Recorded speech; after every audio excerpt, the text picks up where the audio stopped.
Hi, I'm Donna O and welcome to my YouTube channel. I really appreciate you being here.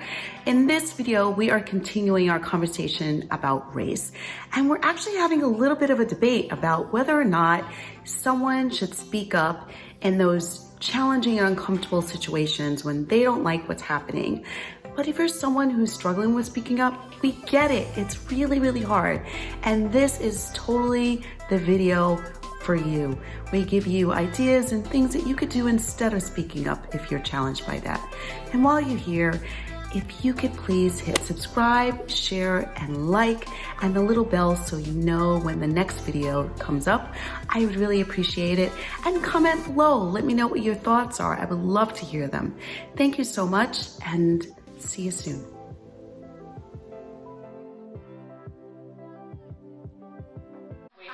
I feel that sometimes people cannot step, if they're in a crowd and someone says something racist or does something, yeah. People are not, or one person that feels different is not always strong enough to step forward. No, they're not.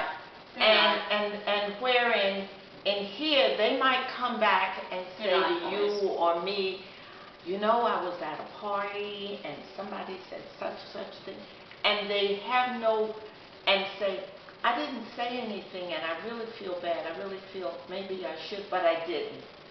Or in the back of their head, they know that they should. Yes. But they don't have it in here to step up.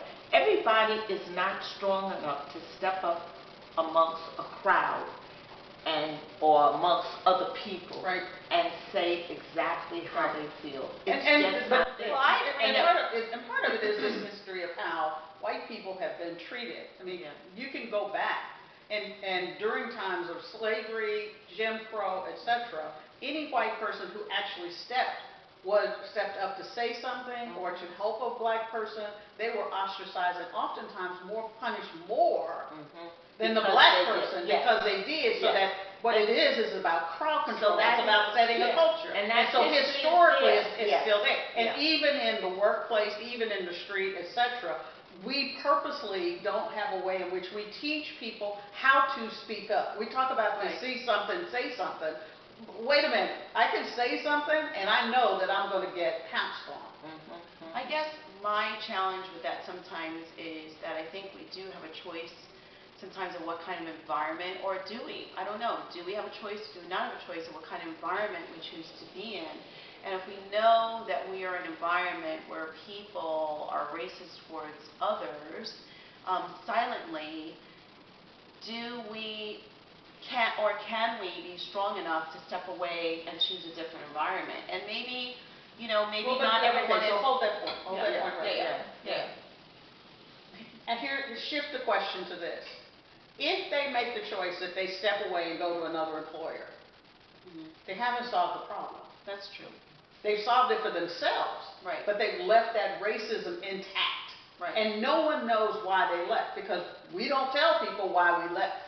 And so this idea of freely stepping away is only contributing to the problem. But if you're saying they're struggling, not everyone is capable of speaking up, and you're saying that, moving away doesn't help the problem, then what's the answer? Because you can't speak up, leaving is not the answer. So what does that lone person in the middle of it do that is really uncomfortable, and within them are saying, this doesn't fit my moral grounds or what I'm doing and what I believe, but I'm stuck here. Like, what do those people do? What eventually happens I think, with a person like that, these things happen. All kinds of things are happening, and they're saying in themselves, this is not right. But if it's a job that you're in, or even a group of friends that you have, okay, do I step away from these friends and have no friends, or have no, because I do like you, but now you've made certain statements that I don't like. Okay. So you can't step away, because if you leave the job, you have no income. okay? Or you find another job. Or not only that, you can find another job and find the same problem, Right. okay? So, what eventually happens with that person? Eventually that person says something, but little teeny things, little teeny steps, little baby steps that they can take here and there. And that's how it's solved. Yeah. One example. One step at a time. One versus step at a time. So, The Jewish girl that I mentioned at the beginning, who was one of my dear best friends, her husband owned a liquor store in Harlem back in the day. They had riots. Alan and Shelley chose us because we were who we are, not the color of our skin. I met her when I first came out of high school. Yeah. Okay. Alan, she called me one day, called the house one night because they were rioting in Harlem. He had the liquor store. Now, he wanted to go to Harlem, protect his store. Like she said to me, he'll get there. He thinks he can talk to these people. He was that kind of person. But she knew you need to stay silent. You don't need to go down there and do anything. Or he thought he could call the guy that worked with him to tell him. She said, no, leave it alone right now. And later on, maybe we'll say a little bit, and maybe this guy will protect the store. So you can't always. So I think what I'm into it. hearing is that if you are someone who is sitting in a position where you know that you have racism around you, and you're the only one that has the voice or is feeling morally that this is unacceptable, that one, you have to make a choice of this is unacceptable. You have to really go, this is unacceptable, right? But then maybe taking baby steps and deciding that you're going to start to say little things here and there to slowly be able to hopefully And make do they know what to change. say? Do I'm they not know sure if how they to know what say? to say, and I think that is okay, situational. So now we're talking, I believe that 80% of our life is at work, whether we like it or not. The other 40% is between sleeping and hopefully you got a home life of some sort. And so for many of the people who are watching this and listening to this, I think if you're struggling and trying to create a way in which people can speak up, a way that you can do it, then it is about conversational skills. Yeah. It's those soft skills that we don't want to talk about. And for me, it's no different than how we think about innovation. When you want a culture that is innovative, when you want a culture that is about forward thinking and growth, you still have to have an environment in which people feel comfortable saying the things that they think are stupid things to say. And what about family, though? What about Even family? in your family, family is tougher because you're going to love them anyway. Out of it. But again, it's back to the conversational skills of understanding. When someone's so emotionally high, that they're not listening. They're just trying to be right. And we all are addicted to being right. However, you can shift the question from whatever the way the problem is framed to what is the context in which we're going to live.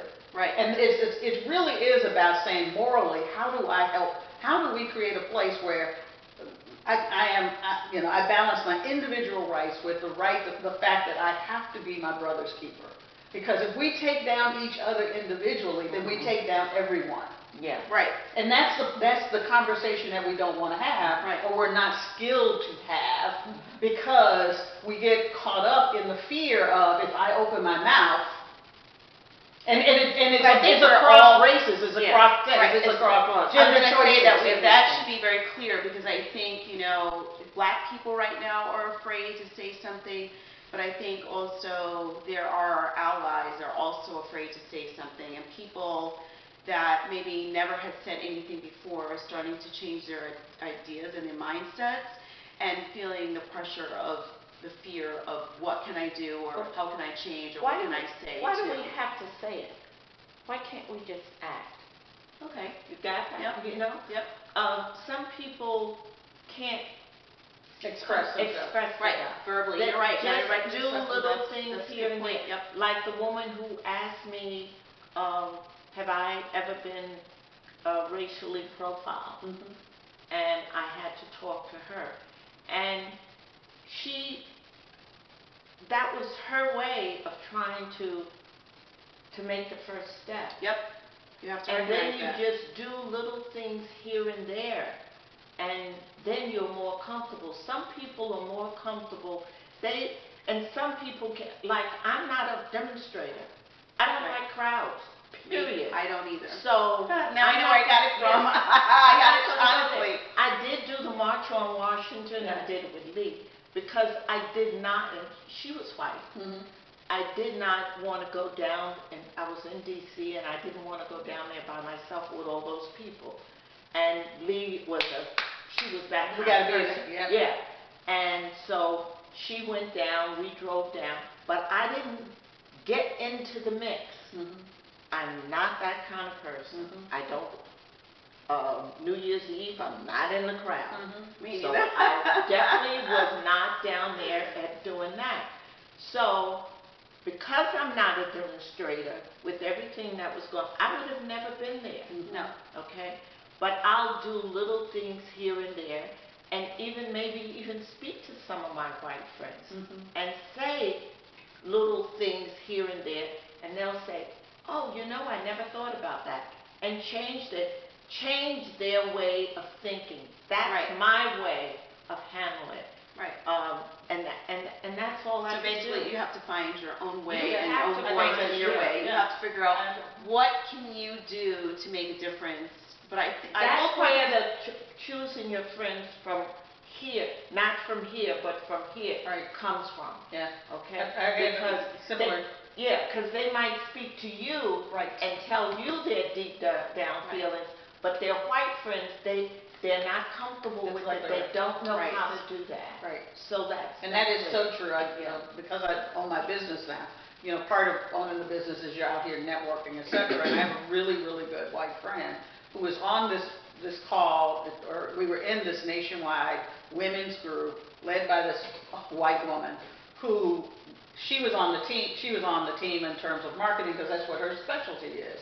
And she overheard the leader talking extremely racist, not just about black people in the group, but about me in particular. Mhm. And she said she tried to dabble and say, you probably you don't mean what you say. Mhm. And she said the woman just Blew her attacked her Mhm. as not knowing. And so she didn't know what to do. And so she picked up the phone and she said, look, you have to do what you have to do, but I need you to know that when behind closed doors, the executive director of this particular group is a real racist. Oh, she I'm told you that. joining, I'm leaving the group, and this is why I'm leaving. But I need you to understand that this is what's happening, and if you're thinking you're gonna get business from them, if you're thinking that this is some place where your services are gonna be valued, you need to think again. Right. Okay. And that's what she did, her idea. So she picked up I And think it at least gives us the choice. Yeah. Yeah. And not to internalize it, because, being human Yeah. is when we do our best and it's not reciprocated, we're gonna feel like we did something wrong first. Right. Well, I would say that the big aha, even for me, that I'm having right now is that, one, first of all, if you are white watching this, you have to let go of the guilt, especially if you don't find that you have a voice and you are afraid to say something and aren't. Two, that there are other ways to begin to make a difference, that you can do it. You can do it in small ways. It doesn't have to be That's a exactly huge gesture of getting out here and marching. It doesn't have to be arguing with that person that's racist or telling your family off or anything like that. It could be, a small thing like your friend tried to say something but then probably felt really bad because she couldn't really get anywhere. And I did have a conversation with one of my white friends today too, who she's using Facebook as her venue. Like, she will be on Facebook and post things on Facebook and will have a conversation with someone around her post or enter another post and say something.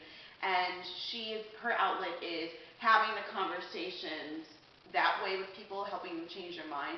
But we also both agreed that talking to a racist was a waste of her time because they're so embedded in their mindset and their thinking that that's not the place for us to use our energy really, Right. is to push that.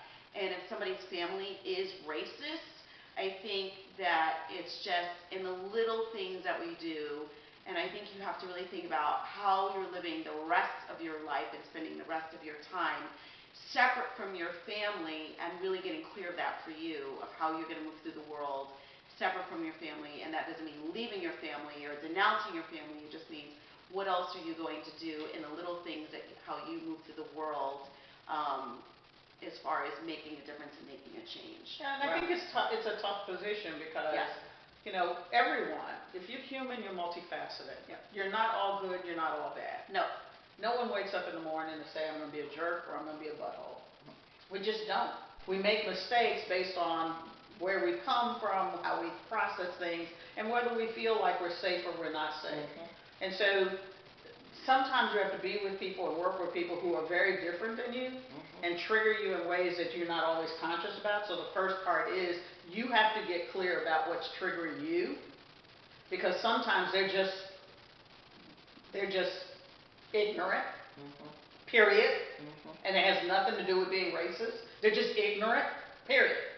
And that triggers you, but your internal thought might be saying, you know what, that person is racist and they're only doing it to me. Yep. And so we all get triggered. We all do. And I think it's important also recognizing when you know, your feelings are like the roadmap. And so noticing the moments where you're being triggered and being uncomfortable, noticing for yourself, so then you can spend time with, why did I feel that way? What's really going on for me? And that is the way to start to uncover what your own feelings are around that, because you have to be able to release that in order to make a difference and move on to something different. Wow, so that was a lot, and I hope that you are walking away with a little bit different of an idea of what you can do.